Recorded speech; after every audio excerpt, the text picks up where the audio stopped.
This week, fleet updates. Let's discuss what's going on with the cars. So join me after the intro and let's get straight into it.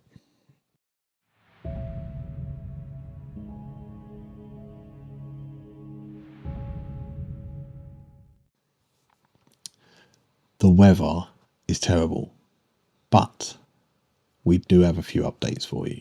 So let's get into what we are doing today, which is giving you a bit of a fleet update on Soundkit Car, the British Racing Green car, the Bodge car, and we've also got a bit of footage from a subscriber's car that a friend of mine worked on. I gave them a hand sorting out.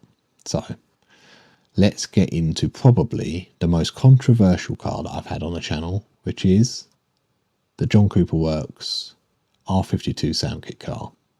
Let me show you what's going on with it, and then I'll show you what's happened. And there's a little bit of bonus footage.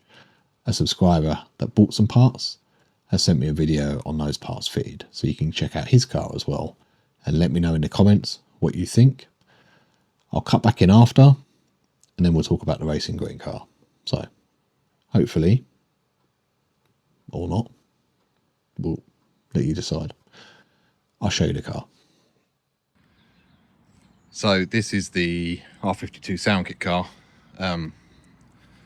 Obviously we've taken quite a bit off of it, so you can see I filled it back up with the engine, the gearbox and some other bits and pieces, because that'll make it a bit easier when it comes to scrapping it. And I popped a few little bits back on there, so we are getting there. It's going to be going today, hopefully. Obviously we have no engine in there at the moment either, so the important thing is that it rolls. So I left the wheels on there, handbrake's disconnected, so I've explained it all to them. They're going to come pick it up in a minute. They did say they'll pay me some money for it, but to be honest, I'd rather they just took the car, have what's in there, and then it's up to them. If they want to pay me, then I'll take the money, obviously, but I'm conscious of the fact that it is a shell, pretty much. So yeah, let me update you when they turn up, and then we'll go from there.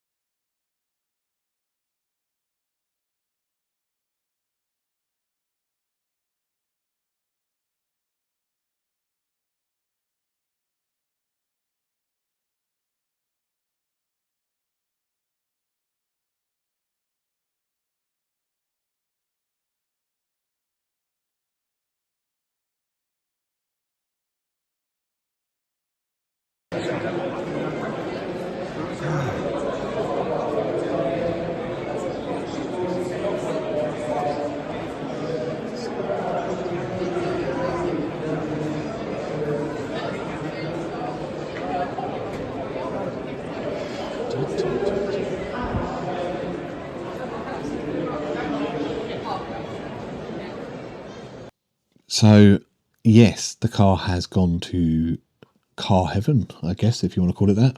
A certificate of destruction has been issued by the DVLA to confirm that the car has now been scrapped. Do I feel guilty that the car has gone to scrap? Realistically, no. The car was, in my opinion, beyond saving. It wasn't in very good condition. The parts off of that car have improved many people's cars. So it's a bit sacrificial, but it has saved many cars, and it has also provided parts, improved parts and rare parts for other cars as well. I mean, off the top of my head, you've got the shift light that's gone to James, who I know, you know, that's going nowhere. The seats have gone to a guy that I know quite well now. Again, fantastic car they're going into. Obviously you've seen Matt's car there with the injector cover, the airbox and the exhaust, so you can see that's a really well loved car. The dashboard and that's in my car, even things like the rear subframe you'll see a bit later on in this video, they've gone to a car to make sure that it can stay on the road, and that's all you can ask for really. And on top of that, I haven't videoed it, but you saw the engine inside the car in that walk around. Now the head was missing because I took the head off. The heads can be used on the R53s as well if you just change the exhaust valves over.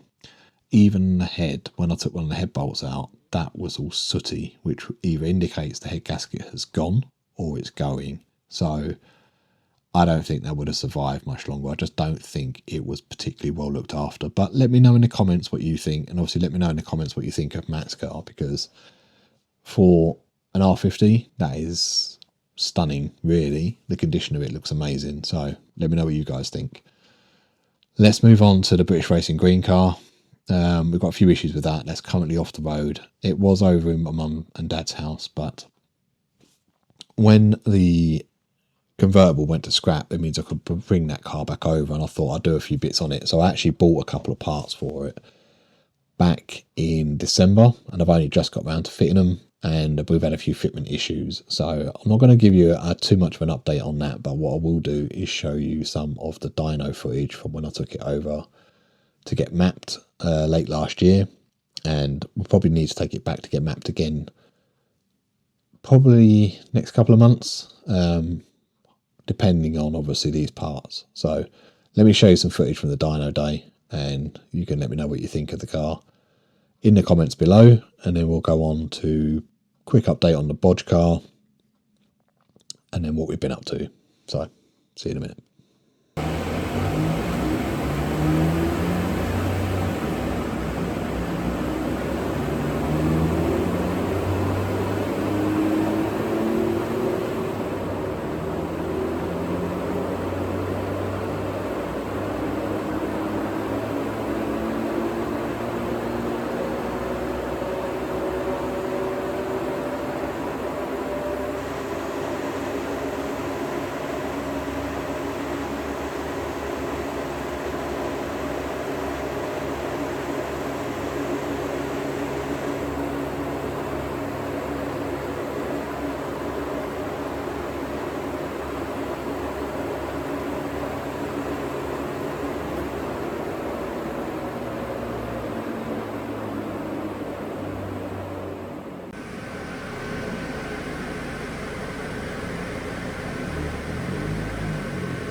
Okay, that car made 237 at the crank and 207 at the wheels that day. So really good figures, mildly tuned, has JCW kit on it. So that's the head in airbox.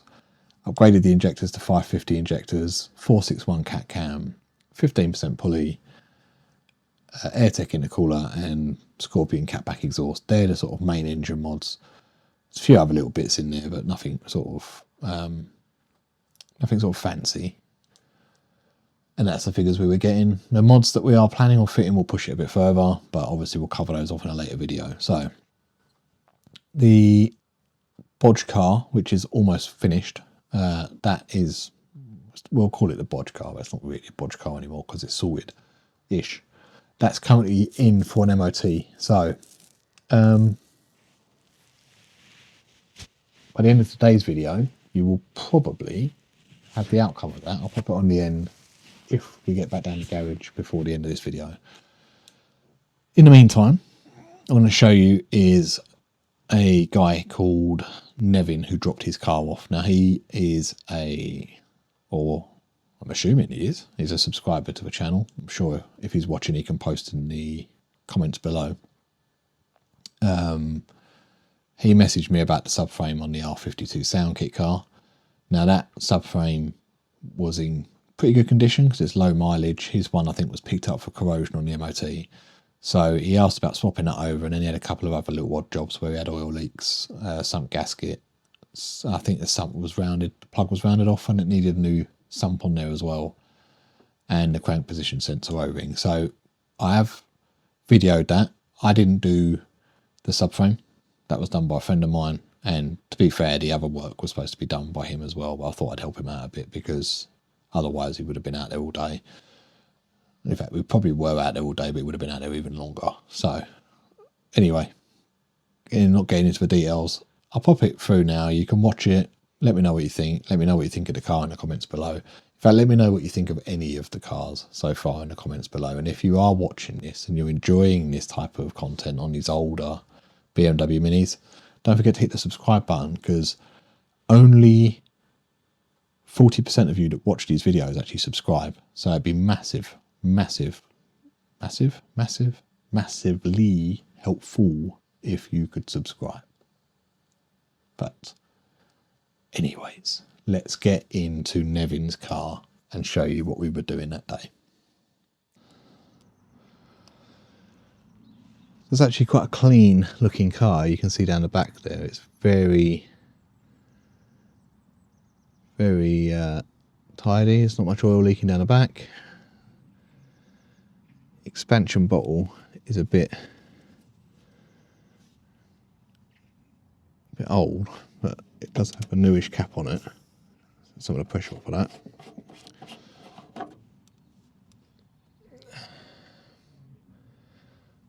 I don't think that's the right coolant that's in there, but it does have water, so that's the main thing. Leads all looking okay. Most of the clips are all OEM. You can see down there the bypass valve is still using the original clips, so supercharger probably hasn't been serviced.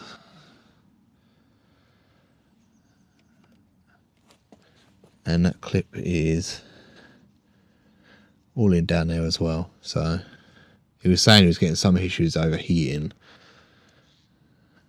but the thermostat is working okay because the top hose is warm. So yeah, let's see what we can get into. Let's start with the sump, because he said the sump plug won't be rounded off. So we'll have a quick look at that first of all. Right. Let's get this wheel off. He wasn't sure whether these were GP1 or replicas, these wheels. So we can have a quick look at that as well while we're in it. We're using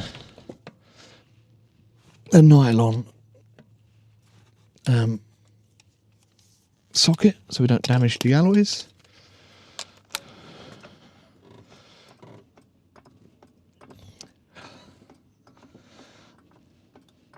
We've got some missing arch clips in here as well.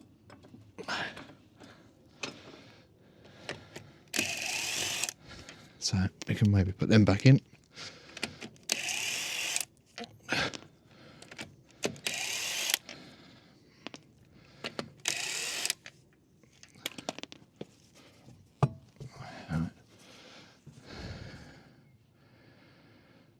Yeah, these are replicas. It does say on the back, not OE. But they're still nice wheels. Let me just quickly show you inside here.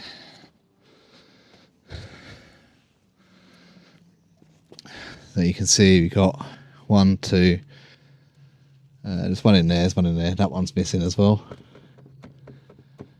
So we can take these 2 out. That'll be enough to release this. And then we can maybe put some of them in at the end. So let's quickly crack on with that.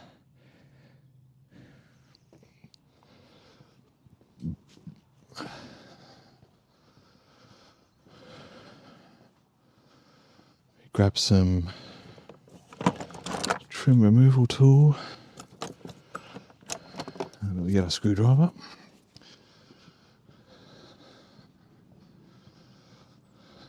We'll have a quick look underneath to see whether the front bumper is being held in on the bottom as well.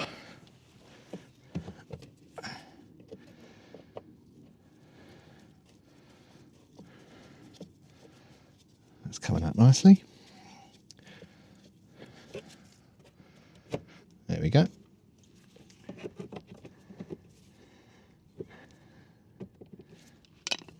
That one. Let's see.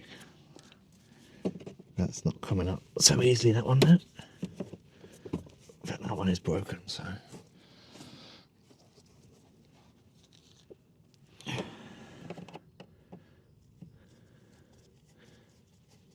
Yeah, it's broken, but it's enough just to get it out, so we'll have to put a new one in there anyway, which we'll probably end up doing for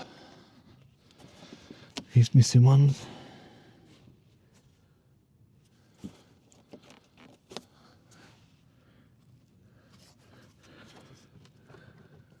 Holding down there. Holding up there either. There we go. Right, that is loose. We've got some 10mm along the bottom, which is fine, holding the front bumper on, so we need to grab 10mm socket.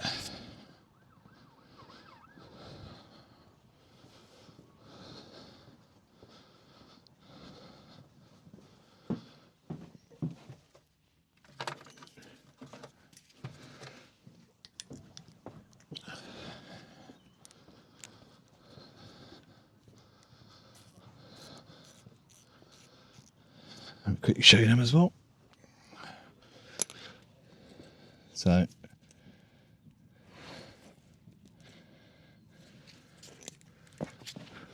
these bolts along here, let's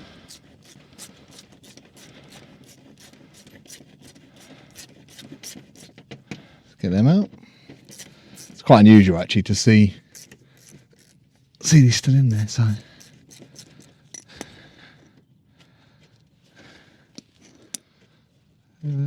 we have a bit of oil leaking from sump drain, I can see straight away.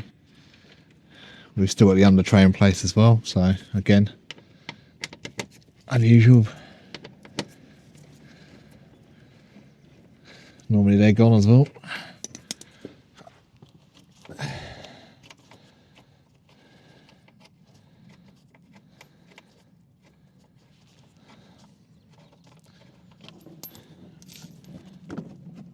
That's good. Cool.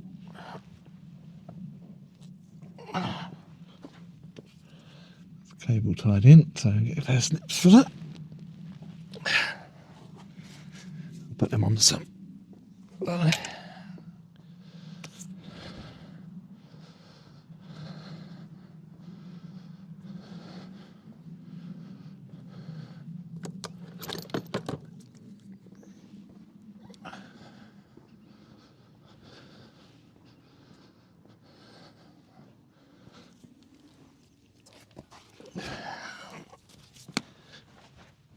So because this is cable tied in, we'll probably be doing the same at the end.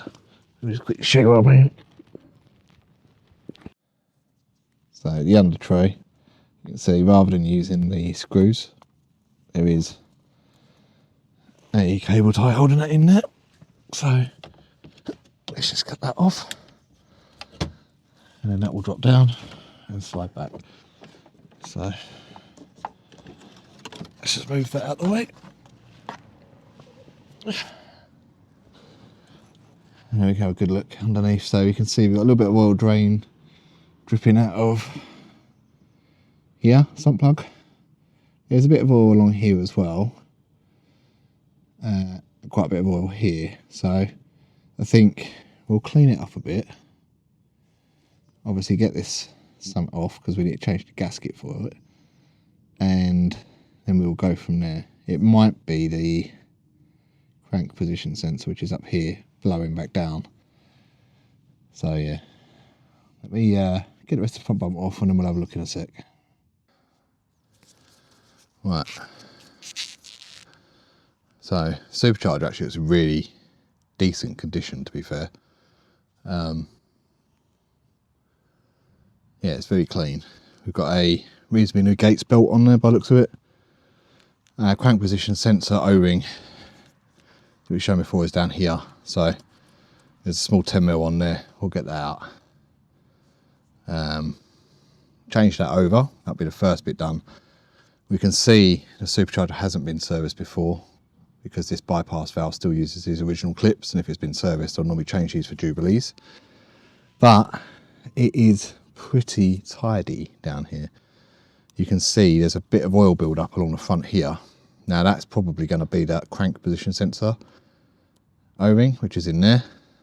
Could be part of the sump gasket, so let's see what we can do with that. So it's going to be quite difficult to film because it's a very difficult angle, but I'll show you when we get that out, then we can have a look at it together. Right, the crank position sensor is out. You can see that's the original O-ring that's in there, and it is a bit gunked up on the end, so I'm going to grab a new one, O-ring that is, clean that up, and then we're going to put that back in. So let me show you that in a minute once that's back in place. Well, I'll show you a new O-ring on and then I'll put it back in. Right, so this is the new one in place. This old one up here was split, so I'm going to put that one in, put that back in there, and then we're going to move on to getting the aircon condenser and the belt just locked off so we can get that changing the sump. So let's get that back into place, and when I'll show you that, we'll get this belt tensioner locked off, get the aircon compressor just out of the way quickly, to drop it down, then we can change the sump over, see if that sump plug is stuck, and that'll be one job off the list. Right, you can see that's hidden away down there. So all we need to do now is just pop these back into place on both here and here. So let's just quickly do that. Right, we have the belt tensioner locked off. We've got a little Allen key in there, which I've showed you before in previous videos. Need to get the belt off, so we can do that through here. Just take it around the idle pulley and leave it sitting down there. Now these are 13mm, and we need to get this little aircon compressor clutch cable out down here. So let's get that out first, and then we'll knock that down. Right, got two left.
Right, this is the sump that came off. It's very oily, but the sump plug on the back has also been absolutely mullard. So we're just going to throw a new one on. So I've got a spare, which is fairly clean. I'm going to chuck that one in the car and get that into place, and then we'll see if we can get that sump plug out, but I don't think we will. I think that's scrap. So yeah, let's crack on with that. Let me show you underneath. Oh, pick up. There's no bits of chain guide in there or anything like that, so we're just going to clean up under here and then get that new sump gasket into place. So let me crack on with that. I'll try and give you some sort of view, but it's a bit awkward where we're at. So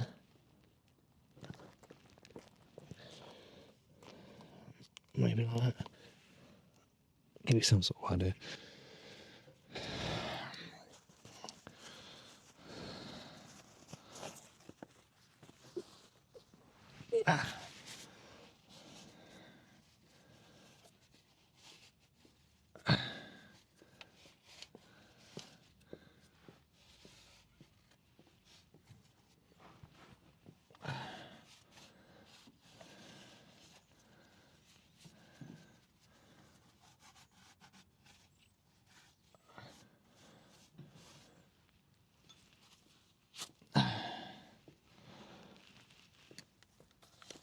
You say about the rear main.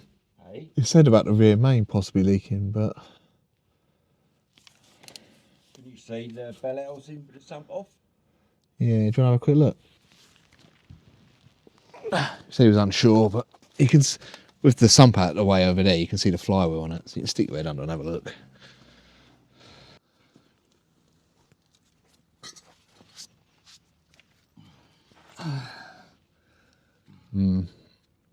Coca-Cola and flour. I don't believe me, do you? I don't think that's an official repair technique, that's all.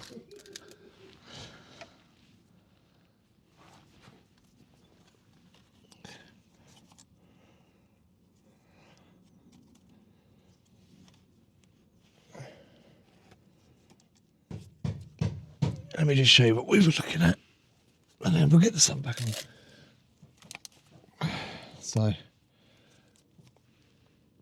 in the bottom of the gearbox, you can see the bell housing. There's a little bit of oil sitting down there, so possibly rear main leaking, and it's obviously dripping down the back there, you see. So let's put the sump gasket into place and go from there.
So we're just torquing up the bolts on the sump. So these ones that go in the 10 mils are 31 Newton meters, and the ones that go into the transmission or the bell housing, they are 85 Newton meters. So hopefully that will help one of you if you need to do the same job.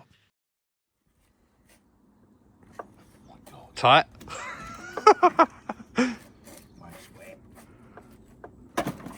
Got it? There's a tray underneath it.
So at this point, obviously the rear subframe needed to come off the car that was already on there, and you can see we're just trying to get all the bolts out, make sure that everything's nice and loose so that when it comes to dropping it down, it's all going to come down in one smooth piece. And you can see at the moment we're getting the jack underneath there, just getting it into position and getting the final 2 bolts out to release the subframe down. And we're just going to take it away, compare it to the new one, and show you in a minute the side by side.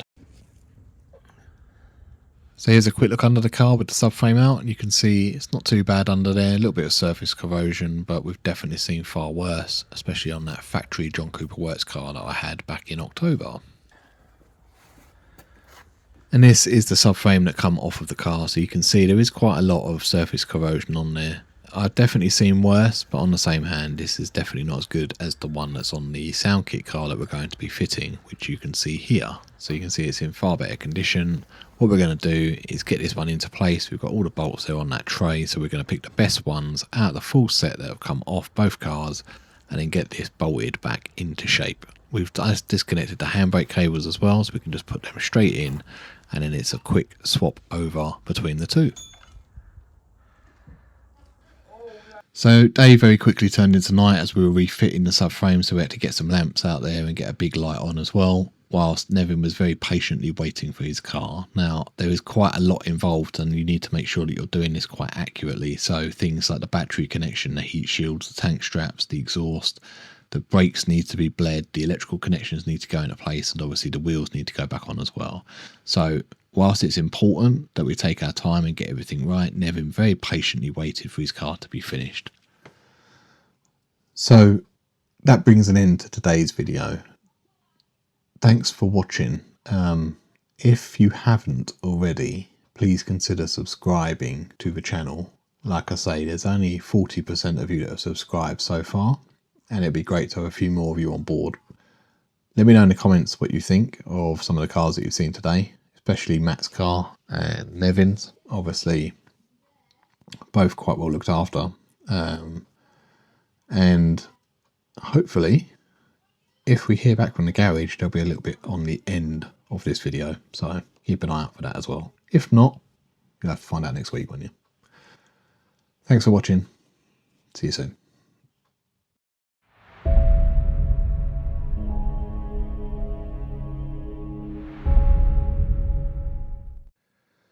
Okay, excuse the alarm. This is the no longer bodged car. Let me quickly show you. Took it in for an MOT to make sure that obviously everything that we had done was roadworthy. Make sure that obviously whoever buys the car next is getting a good 12 months MOT on it. And I am pleased to announce we have a pass. No advisories whatsoever. So, great news. Now, what that does mean, we have a little bit of tidying up to do still. A couple of little bits that we need to find. Car will be up for sale shortly. Next video, we'll probably go over a price breakdown, and then we will let you know how much the car is up for. If you're interested in the meantime, drop me a message on Instagram. Let me know, and then when I work out a price and that, I'll be in contact with you to let you know how much the car is. Don't forget, collection from South Essex. So, good news. Thought I'd drop it into today's video just so you know what we're doing. Know that the car is in a roadworthy condition. We have no further mechanical works to do to the car. We're just doing some cosmetic stuff to make it look a bit better. So, yes, catch you on the next video.